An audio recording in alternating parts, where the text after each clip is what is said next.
जळगावमधून जळगावमधील विभागीय क्रीडा संकुलाच्या कामाला सुरुवात झाली आहे। जळगावमधील विभागीय क्रीडा संकुलाच्या कामाला आता अखेर सुरुवात होतीये।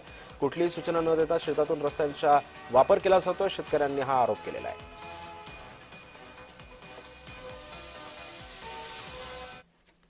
दादा काय सांगणार, जळगाव व धुळे विभागीय क्रीडा संकुलाचं या ठिकाणी काम सुरू आहे, मात्र शेतातूनच या ठिकाणी आपल्या रस्ते काढल्यामुळे आपल्या समोर एक नाराजीचा सूर या ठिकाणी शेतकऱ्यांमध्ये येऊन टाकलाय। नेमकं काय काय सांगणार? शेतकऱ्याचं नुकसान होतं याच्यात, कारण की सरळ वापर चालू आहे, शेतकऱ्याच्या शेतातून वापर चालू आहे आणि अदर शेतकऱ्यांचं एकच म्हणणं आहे की यांना सर्वांना वहिवाटीचा एक रस्ता त्यांना मिळावा आणि अदर दुसरं जो वापर चालू आहे शेतातून तो बंद व्हावा आणि इलेक्ट्रिक खांब वगैरे त्यांनी जे टाकले त्यांनी ते काढून टाकवाय। डायरेक्ट न विचारता त्यांनी आम्हाला नोटीस न विचारता विचारपूस करता त्यांनी ते खांब उभारणे चालू केले। माझ्या शेतातून रस्ता जातो आहे हे चुकीचं आहे।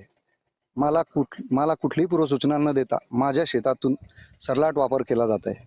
315 गट नंबर जो आहे माझा, त्याच्यामध्ये मस्त खडी वगैरे टाकून डंपर वगैरे रोलर वगैरे फिरून तो रस्ता तयार करून सरलाट वापर केला जात आहे। क्रीडा संकुलाची जी संरक्षण भिंत बांधली जाते त्याचे खोदकाम चालू झालेले आहे।